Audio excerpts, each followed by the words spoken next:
last time Randall Carlson was here, we went and we talked about all this stuff, and he's like, Pat, we haven't even talked about ancient civilization, Atlantis. And I'm like, oh my God. I said, we're out of time. We went for a couple hours. I really enjoyed talking to him. Yeah. I said, next one, we got to do something where we get into it. I think when we talk to you guys, an hour and a half is not enough. You need 3-4 hours when we talk to you, right? Yeah.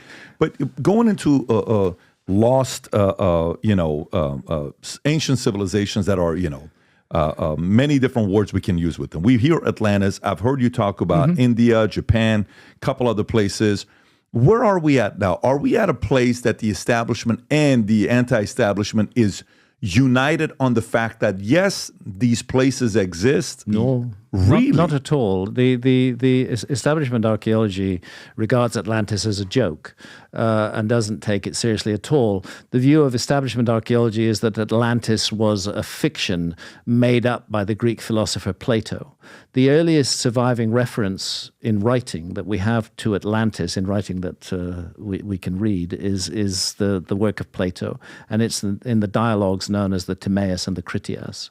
And he speaks about this great civilization based upon an island, which was at one time nurturing, kind, gentle, loving, but as gradually became delirious with power and began to impose its power upon other peoples around the world. And eventually the universe struck it down with this enormous flood, and Atlantis was submerged beneath the sea.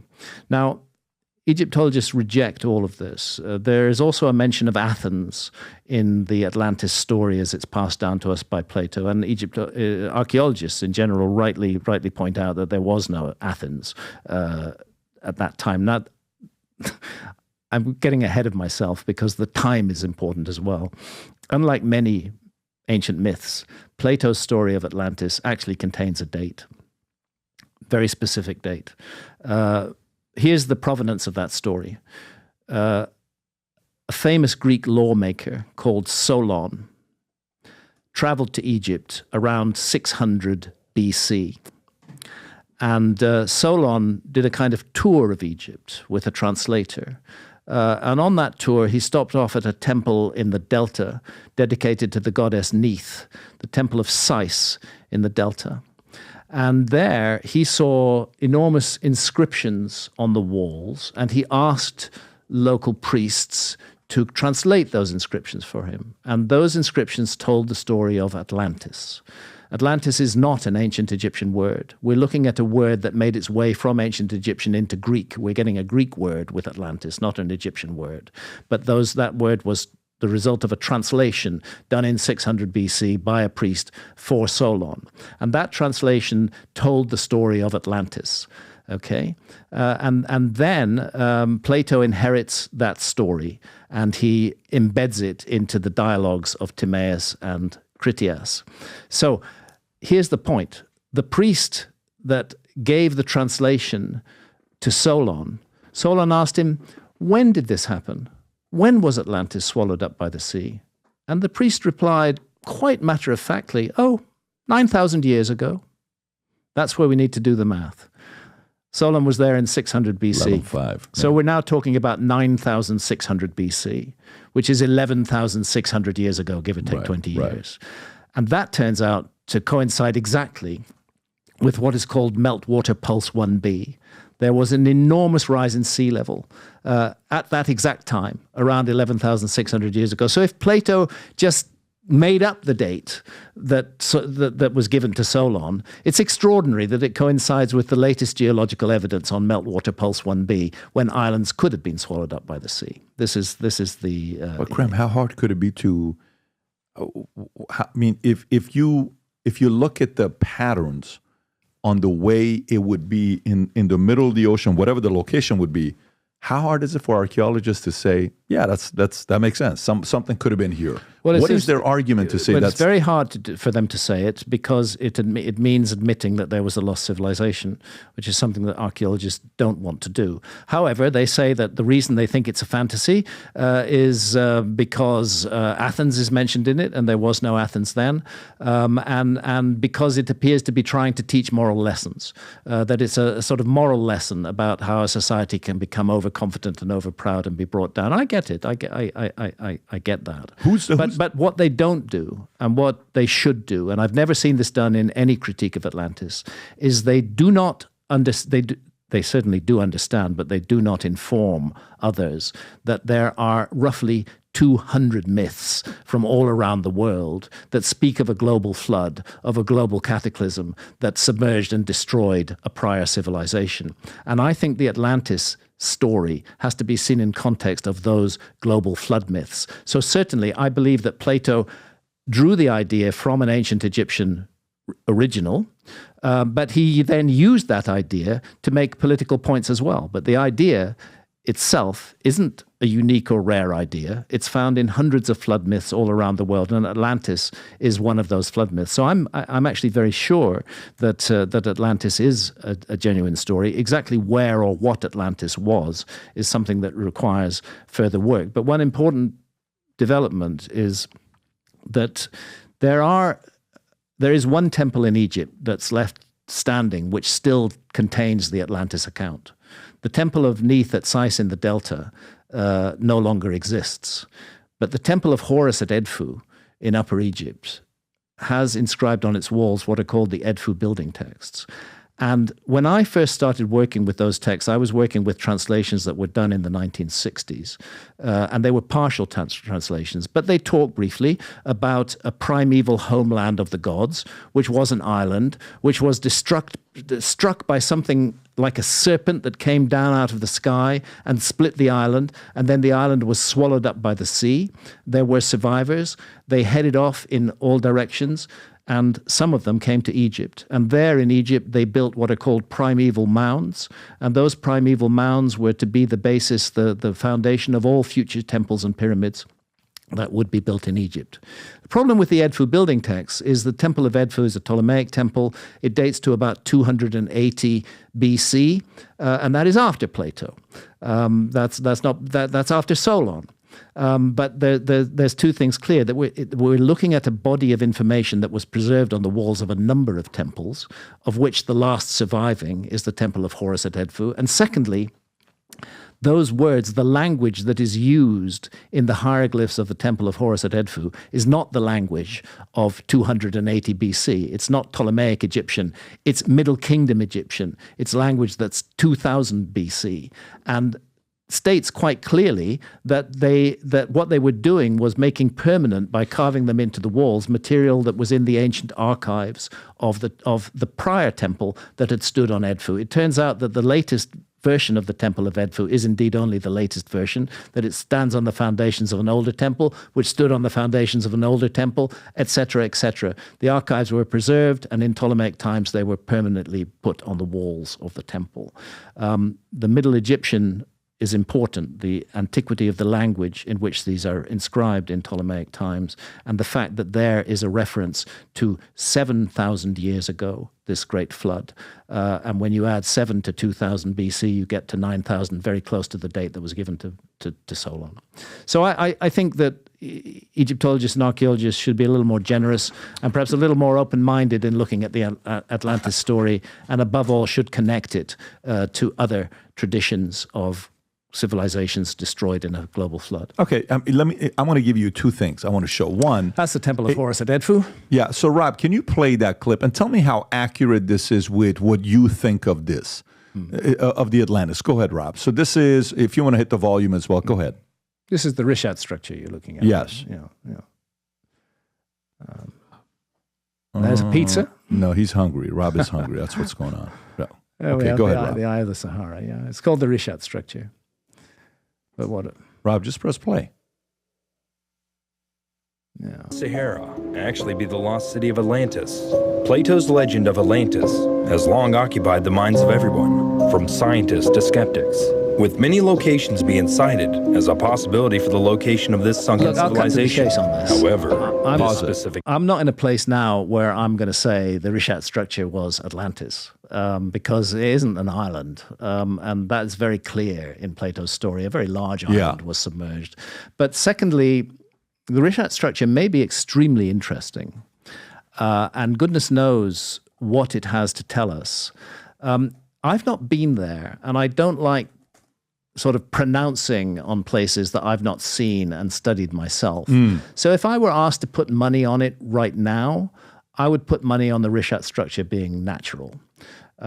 If I were able to go there and investigate it firsthand and have boots on the ground, I might change my view. But right now, I don't have enough information to say that this is a man-made structure. Do you have an idea of where you think it's at? Well, again, it's provided by Plato. It's west of the Pillars of Hercules, west of the Straits of Gibraltar. It's in the Atlantic Ocean. It's in Mauritania. It's in Mauritania in West Africa, the Rishat structure. Got it. It's on land and never been underwater. Not in the last few 100 million years, anyway. But I don't want to diss it. I understand why people find this intriguing. It's an intriguing-looking structure, my God, and it does, resemble that ring structure that is accorded to Atlantis. So I refuse to write it off completely, but at the same time, my work is under such hostile scrutiny by so many archaeologists at the moment that I'd be foolish to put money on something that I've not even seen for myself. I was on my way to Vegas. I was hoping to get it out of you, but it's okay. So I'm on History Channel right now on their website. It's 6 theories about the Atlantis. Number 1, Atlantis was a mid-Atlantic continent that suddenly sunk into the ocean. This is the whole Plato theory. Number 2, the Atlantis was swallowed up by the Bermuda Triangle. That's number 2.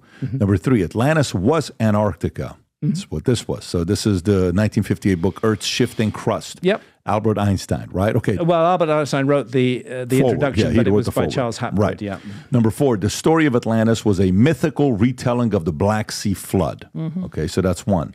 And then next, Atlantis is the story of the Minoan civilization which flourished in the Greek island 2500 to 1600 BC. And the 6th one is Atlantis didn't exist at all. Plato invented it. Yeah, those are the ones. That pretty much sums up the theories about Atlantis. None of those theories take account of the fact that Atlantis is a flood myth and that it is part of a global tradition of flood myths. I don't think that any of them provide a satisfactory example. The most interesting thing is that there are a number of places in the world which were radically changed by sea level rise at the end of the Ice Age. It is possible that one of those places was in the mid-Atlantic. When there is a phenomenon called isostasy, where you have huge ice masses, and you did have enormous ice cap over North America, everywhere north of pretty much Minnesota, all the way up to Canada.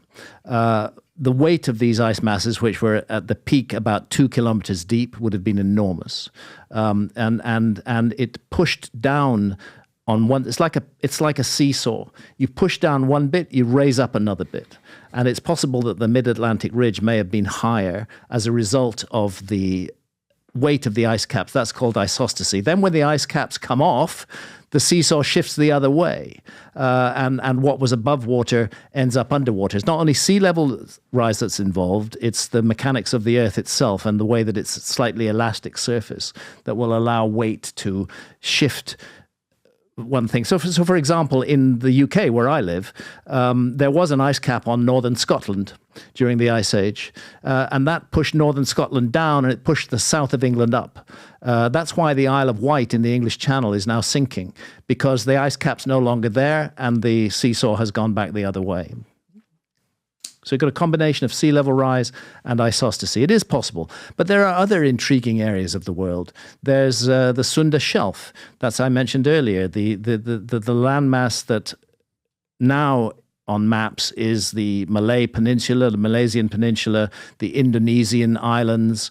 That landmass was all one landmass during the Ice Age. It wasn't a peninsula and a series of islands. It was called, geologists call it the Sunda Shelf or Sunda Land. And that was submerged very rapidly at the end of the last Ice Age, changed everything completely. So that is an interesting area to look, and I know a number of Indonesian researchers who think Indonesia may have been the site of Atlantis for that reason. South of India, fascinating. In Tamil Nadu, which is actually where my wife's family comes from. I'm fortunate to be Yeah, my wife was born in Malaysia, but she's of Tamil origin, and she speaks fluent Tamil. So we were able to do a series of expeditions in southern India, talking to people about their traditions there. And it turns out that there is a deep and ancient tradition of a land called Kumari Kandam in southern India, a land that extended south from the tip of southern India, that Sri Lanka was not an island, that it was joined to India, and that parts of this land may have extended as far south as the Maldives. And there are traditions about sophisticated civilization there, which had academies of learning, and they called them sangams. And this too was submerged in a global flood. And the date put on it is roughly 11,500 years ago. Meltwater Pulse 1b, the same sort of thing. So there's a number of candidates around the world for this.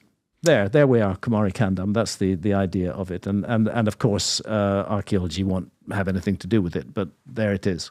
You're going to think I'm crazy when I tell you this, but the last 13 and a half years, I've been working on my first fiction book to write, ever. Fiction book to write. And while I finished this book, a year ago, I got the strangest phone call about one of the characters in the book where the guy wanted to meet with me, and he read the book. And afterwards, was like, wait a minute, am I the villain in the book? This is a story about a character named Asher, who is half Armenian, half Assyrian, whose father was involved in the Iranian Revolution, linked to Savak, working with the Shah, that they escape and he gets recruited to a secret society. Well, when you go to the secret society, it's been around for a couple thousand years. They've developed some of the craziest leaders of all time. And they test you. There's unique tests that they have at this society where they test to see your emotional mental toughness. One of the tests that they have is very rigorous. It's purely mental. Of course, there's a physical one, but one is mental and emotional. If you're Armenian, if you're Syrian, if you're Persian, this is a book you're going to be reading and saying, holy moly, this is the kind of stuff you talk about in here? Yes. If you're somebody that's fascinated by history,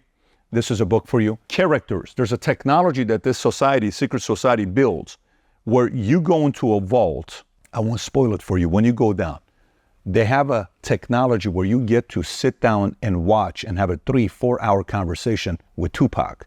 You can set up a debate between Karl Marx and Ayn Rand. Karl Marx is in the book, who wrote Communist Manifesto.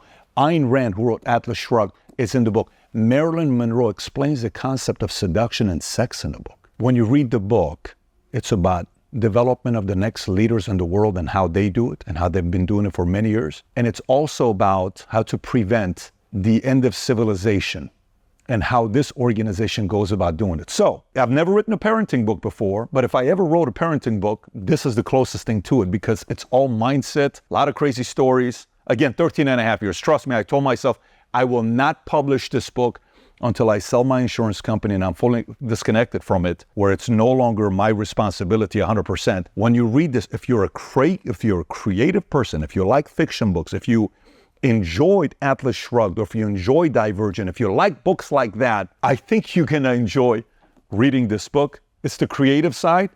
Business books is very easy. Here's how you do it. Here's how this how it works. This is very creative. If you haven't placed the order yet, now you can order it on Simon & Schuster, Amazon. I'm gonna put the link up below somewhere here, maybe even in my profile. Go order the book and read it.